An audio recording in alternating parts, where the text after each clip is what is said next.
Some asshole pissed for my life! Well, excuse, please don't. It's impolite to interrupt. I learned that in school. It's impolite to interrupt. So people out there want me to get a thought out, and you're really constipated. You really got an anal problem. It's like the first chapter of my book is titled "Child of America," and that's the amazing thing is the Yippies and SDS and the Weathermen and all the movements across the country that are tearing up the campuses and are disrupting the trials and so forth. All of us come out of middle-class homes, come up out of upper-middle-class homes, come out of working-class homes. My father was a truck driver for Rubin's braking company in Cincinnati.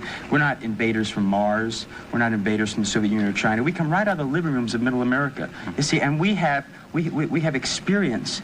In a way, you could say the best that America can offer. We've experienced materialism, we've experienced middle-class society, and we found it's very unsatisfying. We found that our parents are very unhappy, our parents are very lonely, our parents don't live satisfying lives, and we've been driven from looking like the picture you showed into trying to find a new way of life. So don't be so constipated. Don't be so constipated. I'm just.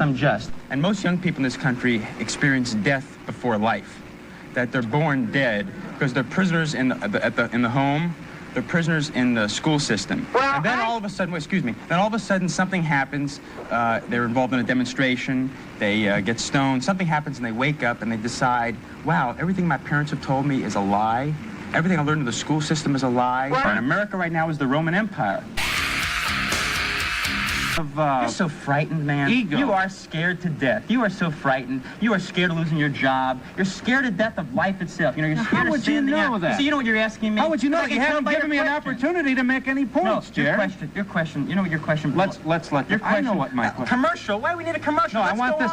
Understand what bothers me? No, I don't. Because you got a psychological problem. But I'm not your psychiatrist. The law is used by the rich to put poor people in jail. The law is used by whites to put black people in jail. And America right now is the Roman Empire. You don't like my behavior? I'm embarrassed by your behavior. Here you come. I'm wondering.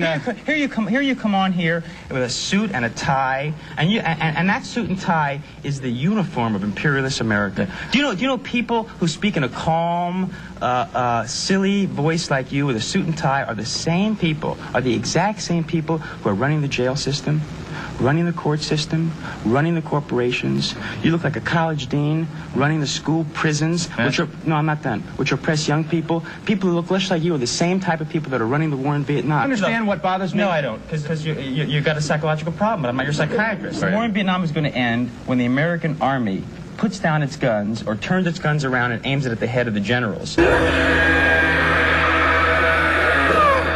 If you're against Dick Nixon, Middle America is just liable to think, listen, anybody this cat is against can't be all bad, I'm going to vote for him. Yeah, but see, Nixon will find anything he needs to enhance his power.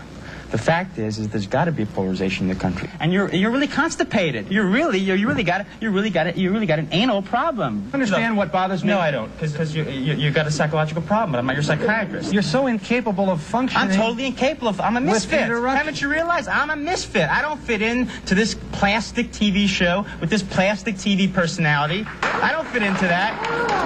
I don't fit into. And every young kid out there knows that you're plastic. They know you're a plastic man. I don't fit into that. I don't fit into your asking ridiculous questions. And America right now is the Roman Empire. I would say, listen, why don't you shut up and let me talk, You invited me down here, you said, you gotta come here, we have no music, we have no guests, if you don't come, we have no guests. Now you ask me a question, you'll keep quiet, maybe the punchline will contain your answer, Understand what bothers me? No, I don't, because you got a psychological problem, but I'm not your psychiatrist. You see, what we have recognized is that the American middle class, in its suit and tie, is the real criminal,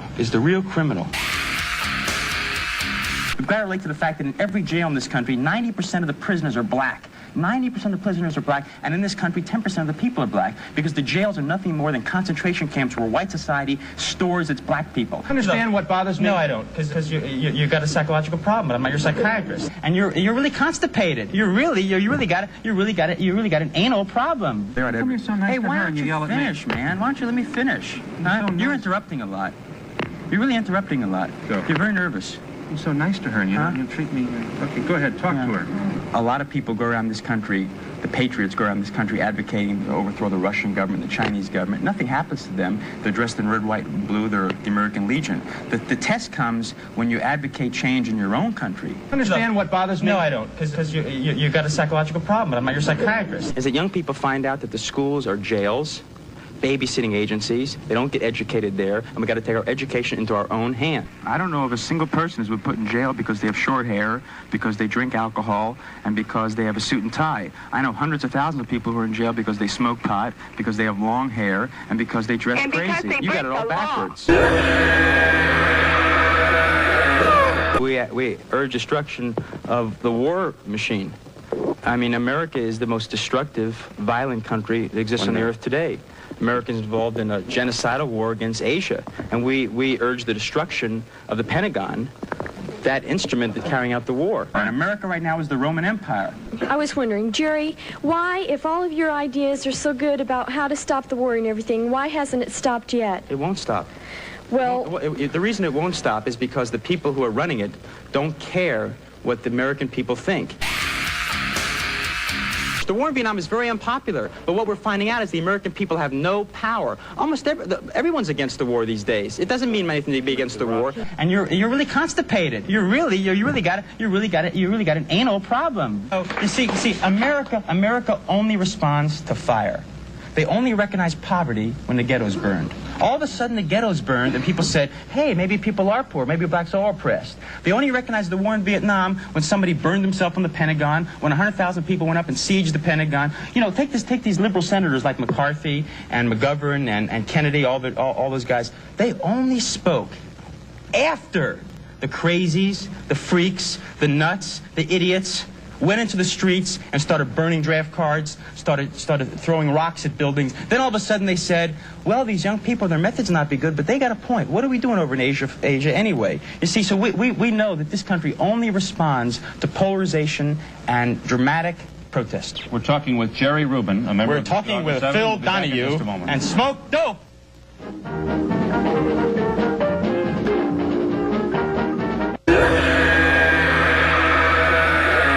Understand what bothers me? No, I don't, because you've got a psychological problem, but I'm not your psychiatrist. I'm speaking for myself, right, and I'm speaking for a truth that I feel in the streets, and if you don't feel it, you're blind. Because young people know that people that have power in this country have no soul, no morality, and no ears. Absolutely none. I thought you wanted me to look at you when you're talking. Now you're no longer looking. You're looking down at the book and so forth. Anyway, the purpose of TV is to sell soap. So here's the book. Do it.